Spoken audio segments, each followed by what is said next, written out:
Today, my aim is to touch on the reports, which focused on terror finance and military procurement, but rather than simply reviewing them with you, I'd like to talk about a few related subjects that came up while doing my research. Some of the phenomena I noticed, and which I will speak about today, to the best of my knowledge, have not been explored in any detail elsewhere. Next slide. Okay, so before we get started, it's worth providing some background for the audience on Yemen in general and the Houthis in particular. The green area on the map is Houthi territory, and while it might not look like much, it is where about 70% of the population of Yemen resides and includes some pretty critical elements of the country. This includes the most populous cities, Sana'a, Taiz, and Hodeidah. And Hodeidah also happens to be a major port city in Yemen through which most of the country's foreign assistance enters. The Houthis also control other critical infrastructure, including the major telecommunications companies in the country. That's a subject that we covered in a separate report. But what they don't have control over is the energy sector. The energy sector is primarily located in Marib, where that's where the oil infrastructure is, and Shabwa, where there is the natural gas infrastructure. So instead, what they've decided to do is to paralyze the energy exports until they either take control of this territory or reach an agreement that enables them to get a cut. Next slide.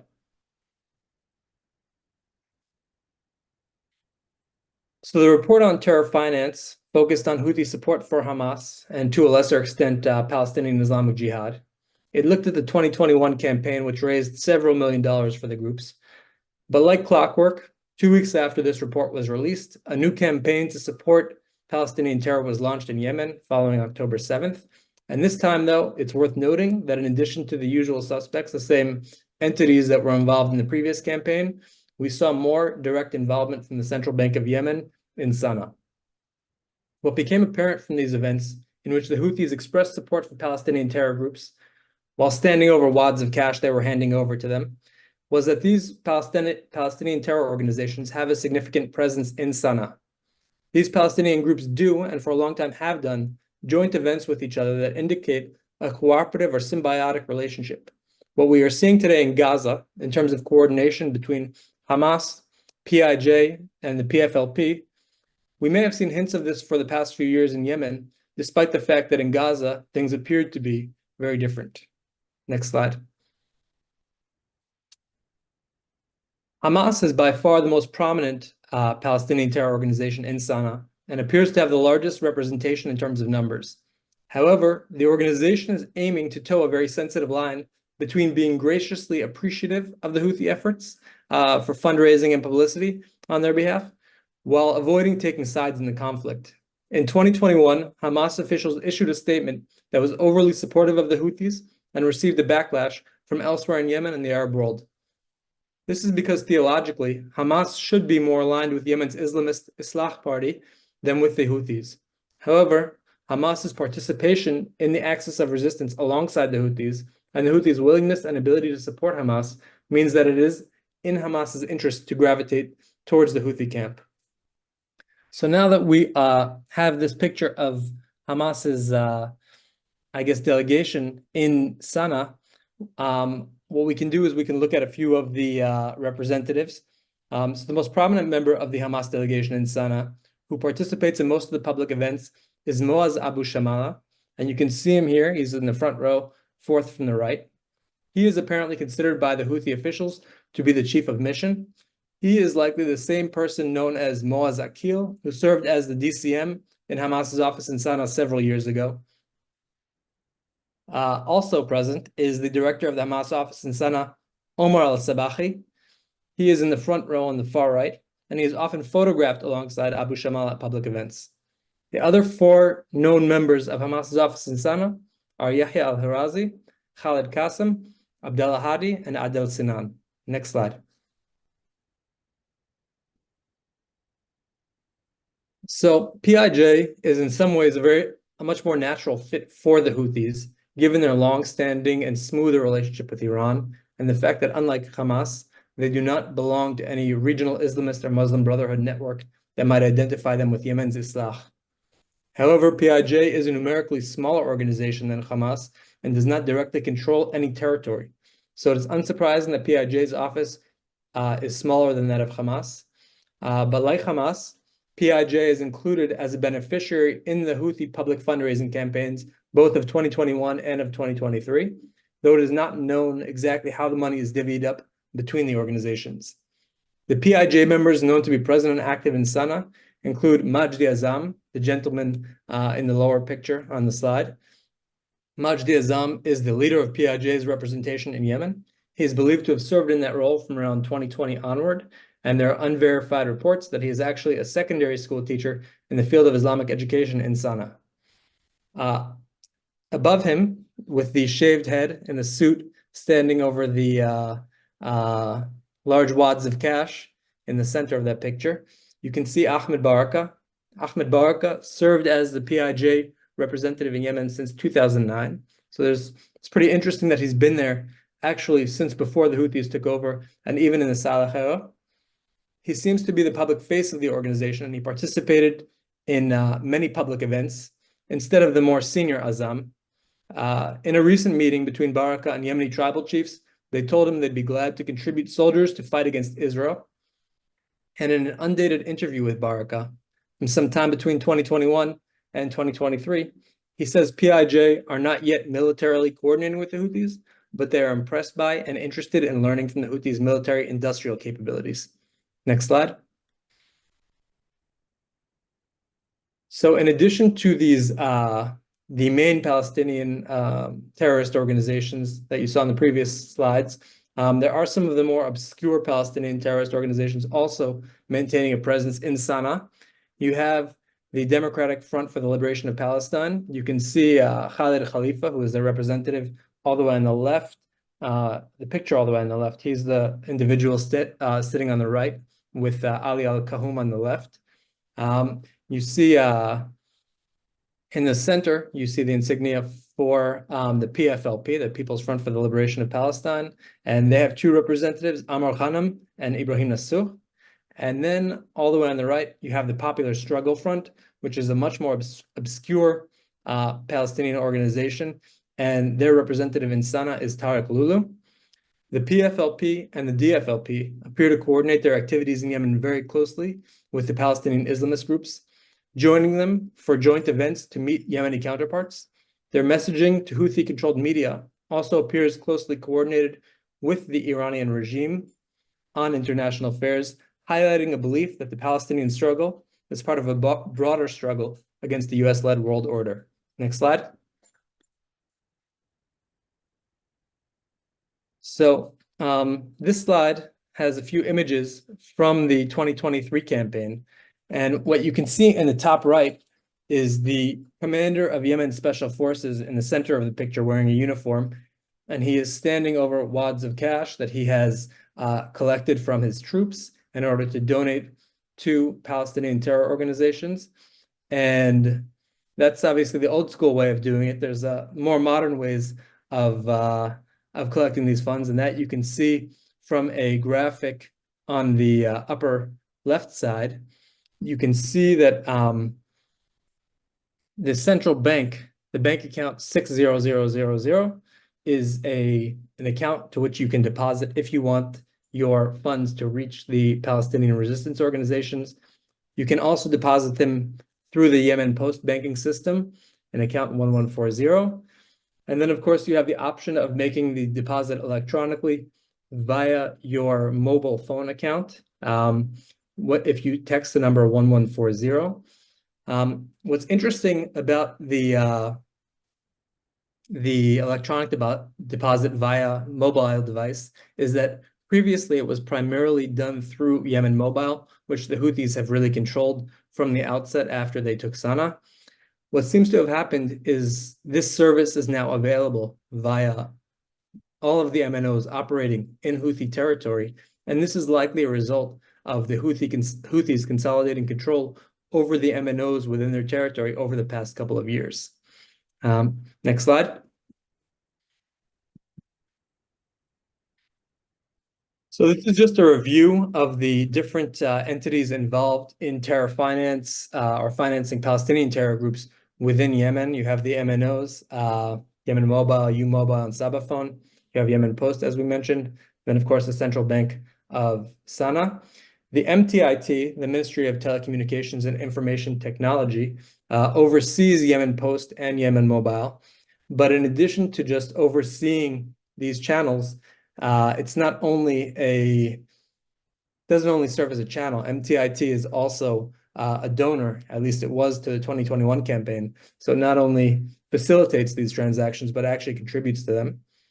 And then, of course, you have senior Houthi officials who are involved in these transactions, from Hassan al-Hamran, who is the individual responsible for coordination with, as he describes it, resistance organizations in Palestine, as well as Muhammad Ali al-Houthi and other Houthi senior leaders who have publicly made donations to these campaigns.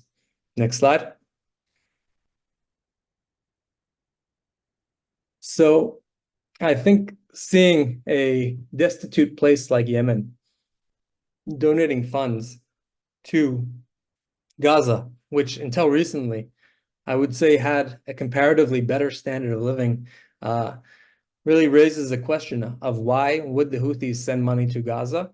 And I really came up with two answers, but I'd be interested to hear if anybody in the audience has any other ideas or explanations for why they would do this. The two reasons I could think of were, number one, this appears to be a relatively low-cost gesture. It's a demonstration of solidarity and support without having to get directly involved. I guess that explanation made more sense in 2021 before the Houthis were a major player in the Palestinian conflict. But I think that all told, they may themselves donate a few $100,000, but primarily the funds appear to come from the Yemenis themselves. And so it doesn't really cost them a lot to create this fundraising campaign. The second explanation, which I think resonates more with the Houthi problems at home, which are definitely increasing over time, is that there's a lot of anger over mismanagement of funds in Yemen. I would say that Houthi use of their money and towards the Palestinian cause is something that may allay some of these angers or concerns from the general public, the feeling that their mismanaged money is actually being put to good use. Next slide.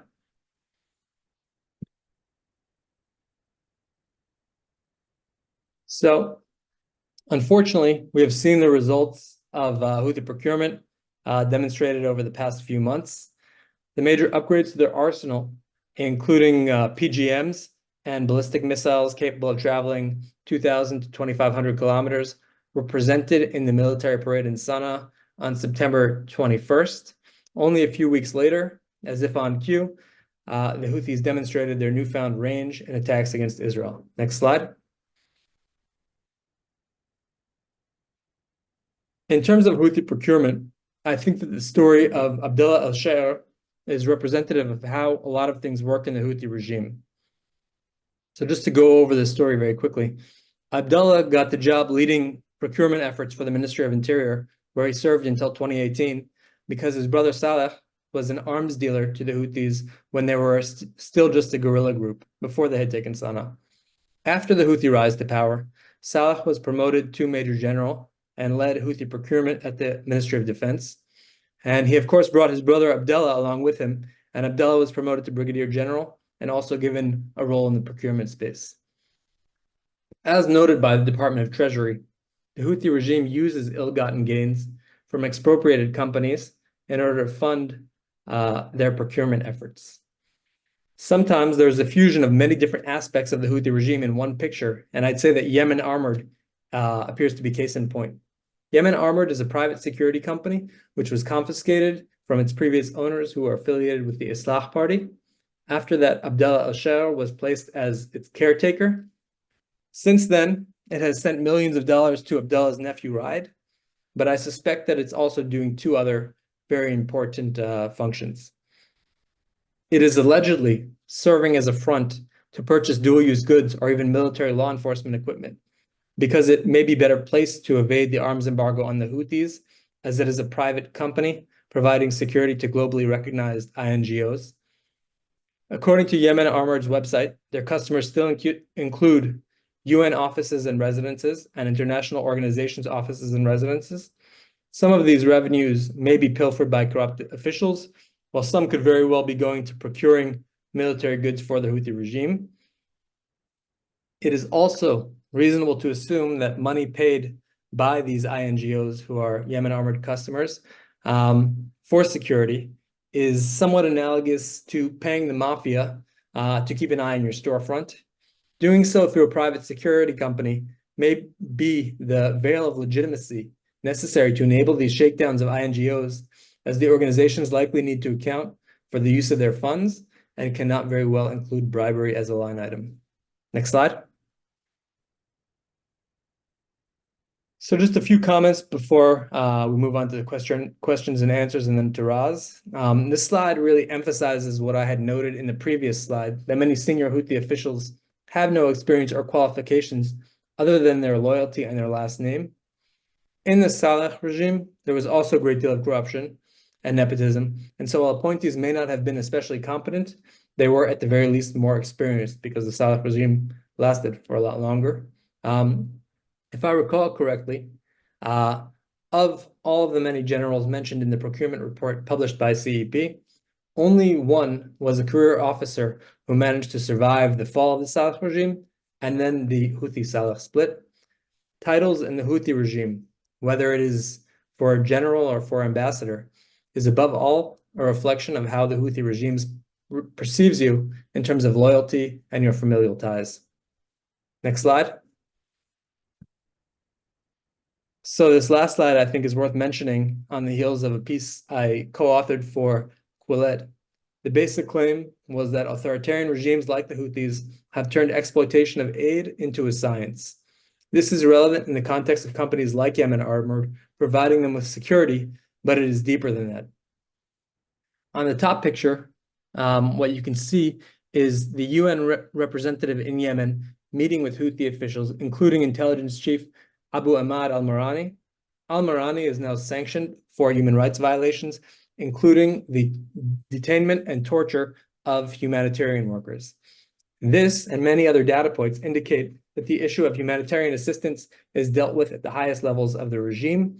The previous Houthi official in charge of coordinating with humanitarian organizations was both the head of the Politburo and the head of the organization or the body for coordinating with humanitarian organizations. And I think that shows you the importance to which they assign humanitarian aid. Below that picture, you can see a tweet by Mohammed al-Houthi, a recent tweet, complaining that the World Food Programme's pause of the General Food Assistance Program, which will impact 9.5 million people experiencing food insecurity across northern Yemen. This pause of the program follows unsuccessful negotiations between the Houthis and the World Food Programme regarding reductions to food assistance. The high priority which the Houthis obviously assign foreign assistance is, I'm sorry to say, unlikely to be out of concern for the average Yemeni. And I'm unclear why the World Food Programme ended its program in North Yemen after failed negotiations. Why would the Houthis prefer no assistance rather than reduced assistance? It sounds like this may have been a failed effort to extort the World Food Programme for resources. Al-Houthis' public gripes about Cindy McCain following the failed negotiations were then an effort to create public pressure on the group to accept Houthi demands. With very few productive sectors left in the Yemeni economy, aid money is pouring in from abroad, and it is a key resource to feed the Houthi regime, which is inseparable from the Houthi war machine. So that's it from my end. Now looking forward to hearing from you and then hearing from Raz and the ambassador. Thank you.